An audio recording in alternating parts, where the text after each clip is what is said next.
Yorana à toutes et à tous, avant de commencer, un petit disclaimer. Cette vidéo a été réalisée par des étudiants en première année de licence information et communication. Dans le cadre d'un projet en sociologie, nous avons choisi le racisme à Tahiti. Il se peut donc qu'elle contienne certaines maladresses ou imprécisions. Nous tenons à préciser que cette vidéo ne doit en aucun cas, être prise au premier degré. Nous sommes complètement conscients que le racisme est une problématique complexe et bien plus vaste que ce que nous abordons ici. Nous ne cautionnons aucune forme de discrimination ou d'acte raciste. Au contraire, nous nous y opposons fermement en choisissant d'en parler et de les questionner. PS, l'intro a été fait par Keanu. Gros GG pour son taf et je mets son compte en description. Sur ce, nous vous souhaitons un bon visionnage. Il est évident que leur acte n'était pas motivé par des considérations raciales, ils ont été stupides et n'ont pas compris la gravité de ce qu'ils ont fait. Après le dérapage antisémite d'un de ses avocats sur les réseaux sociaux, l'émotion est grande du côté de la communauté juive de Tahiti et de l'Hexagone. Ils ont dit que je suis raciste. Ils ont dit que toi t'es raciste? Et moi? C'est qui Michael?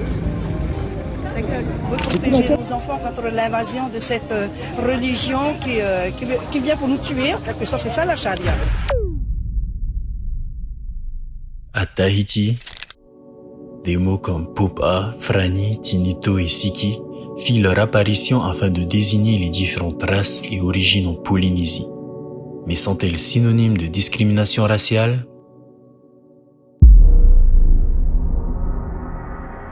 Le racisme est une idéologie ou une attitude qui repose sur la croyance qu'il existe des races humaines supérieures à d'autres.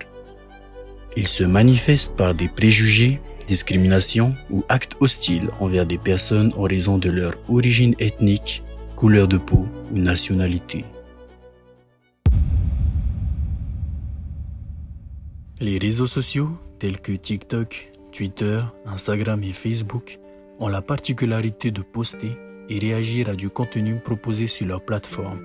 Sur les réseaux sociaux, les mots vont vite, parfois trop vite. Un autre phénomène grandit dans l'ombre, le racisme ordinaire. Des blagues pour rigoler, des clichés répétés, des insultes cachées derrière et tout ça sans répercussion du côté de celui qui insulte. Car oui, les réseaux sociaux facilitent l'anonymat. Et ce phénomène est aussi présent à Tahiti. Par exemple, sur TikTok, une trend utilise la musique Mon île de l'artiste Rhodes, dans laquelle les utilisateurs mettent en avant les paysages des îles de la Polynésie, souvent en contraste avec ceux de la métropole. Et dans les commentaires, on y retrouve souvent des messages disant que les îles, c'est pas chez les Popas. Comme autre exemple, nous avons une vidéo du compte Pataber987 qui a publié un extrait d'un live Facebook où on y voit un homme faisant des reproches aux colons.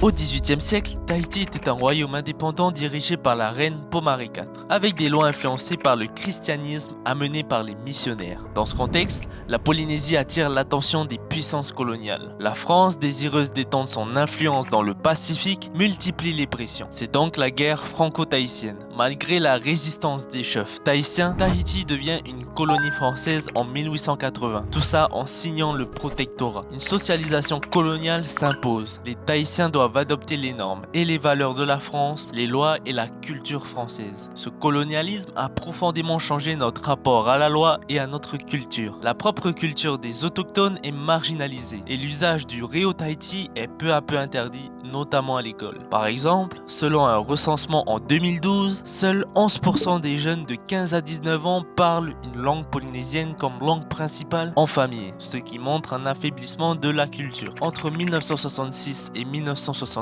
la France réalise 175 essais nucléaires à Moruroa et Fongatofa, sans véritable consentement local. En 1995, leur reprise provoque une forte révolte à Tahiti. Entre 2010 et 2025, 2846 demandes d'indemnisation sont déposées, mais seules 1026 sont acceptées. Ces chiffres traduisent un manque de considération envers les victimes de ces accidents. Le fait d'assumer, c'est plus fort que de dire pardon. Si c'est un débat qui se politise autour des mots, je le refuserai.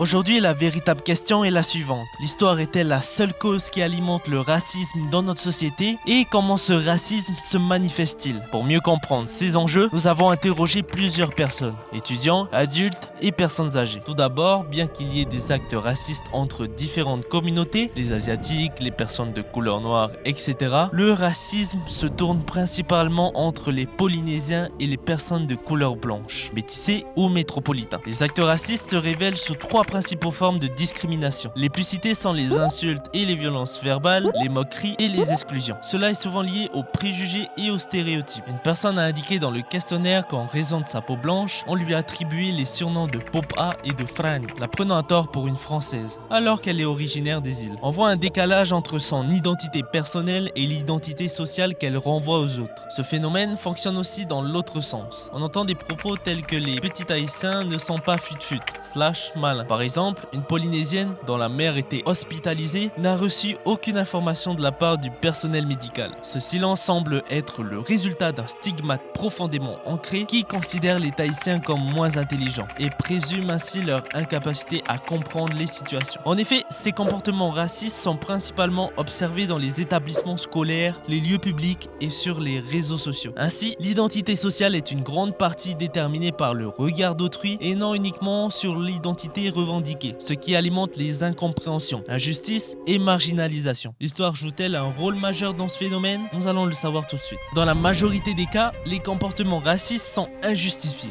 Ne devrait pas exister. Cependant, il est crucial d'en identifier les causes profondes, surtout dans ce contexte en particulier. Pour nous aider, nous avons interrogé 3 personnes d'origine tahitienne au marché de Papeete. Elvis, 38 ans, nous affirme qu'il y a de fortes chances qu'il y ait un lien direct avec le passé. C'est ancré dans nous déjà. Déjà nous, quand on est enfant, on entend parler nos aïeux, nos grands-pères, tout ça, et en plus c'est ancré en nous. Tu ne fais pas exprès, c'est pas de ta faute, parce que c'est ancré en toi. Parce que tout le mal qui a été fait avant, ça se perpétue de génération en génération. Et forcément, il y a un impact.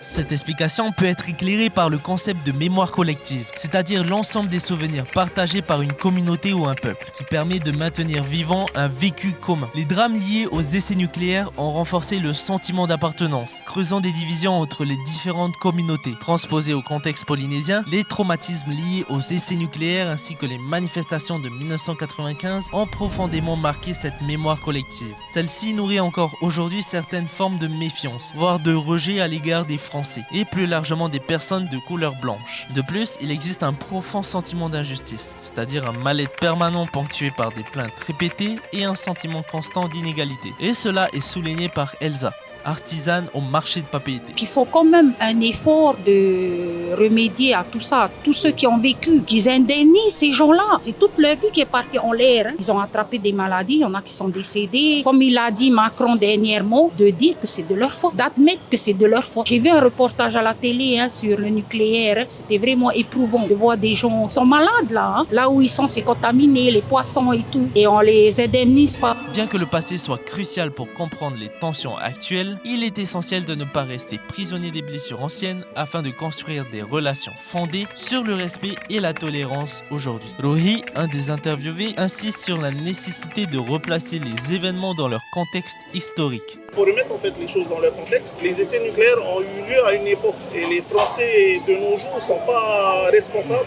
des essais nucléaires. C'est les gouvernements qui étaient en place à cette époque qui sont responsables. Que ce soit le gouvernement qui était basé en France ou même ici. Ici, ils avaient accepté que les essais nucléaires se fassent. Et de nos jours, ils mélangent tout. Dès qu'il y a un problème, il y a eu les essais nucléaires, il y a la colonisation. Cette distinction est importante pour dépasser le poids des rancunes tout en reconnaissant les responsabilités passées. De son côté, Elsa affirme que les Tahitiens ne sont pas racistes de nature, mais qu'il faut davantage de respect, d'adaptation mutuelle et d'ouverture à la différence. C'est les étrangers aussi qui cherchent à ce qu'on devienne raciste. Enfin, moi, je parle en général, on est des personnes qui aiment bien accueillir les étrangers. Une fois, j'ai déjà été témoin. Pour moi, c'est la faute de la personne. Elle a été irrespectueuse. Elle est passée en voiture et c'est juste le fait qu'un conducteur a voulu faire arrière pour se garer et elle ne voulait pas. Elle ne voulait pas lui laisser la place. Alors, la personne est descendue pour lui dire. Et puis, elle disait, ah ouais, de toute façon, vous les Tahitiens, nanana. Déjà, ça a commencé comme ça. Tous les Tahitiens autour sont venus, ils ont bougé sa voiture. Et leur ont dit de reculer, parce qu'elle n'avait pas à faire ça ici. Après, sur le coup, elle a reculé. Tu vois, le monsieur qui voulait reculer, il lui a dit, tu sais madame, on n'est pas raciste, hein, mais c'est vous qui poussez à ce qu'on soit raciste. Regarde ton comportement. Tu m'avais laissé me garer et tu n'avais même pas parlé de ta science, on n'a même pas réagi comme ça. Il fallait juste faire et pas être arrogante comme elle était. Je suis pas raciste, juste qu'au moment où on me cherche. Mais ça vient pas du fond du cœur. Hein. Bon, après, je lui ai dit, ben, c'est normal, hein. Tu sais, on est des Tahitiens. Hein. Et puis, on entend ça, ben, c'est sûr que ça va pas nous plaire. Ce discours rejoint le concept de rationalisation où les anciennes pratiques et préjugés cèdent peu à peu la place à des modes de relations basés sur la raison et le respect mutuel. En conclusion, pour apaiser ces tensions et construire un avenir harmonieux, plusieurs solutions sont régulièrement avancées. Sensibilisation et éducation dès le plus jeune âge, promotion de la tolérance, de l'inclusivité et du respect. Enfin, un point essentiel revient souvent. Comme le souligne Elsa, lorsqu'on arrive dans un pays, il est naturel de s'adapter à sa culture. C'est ce respect mutuel qui pourra vraiment faire avancer les choses. Et comme Andy Hiro l'a très bien dit, si tu étais venu chez nous, nous t'aurions accueilli à bras ouverts, mais tu es venu ici chez toi et on ne sait comment t'accueillir chez toi.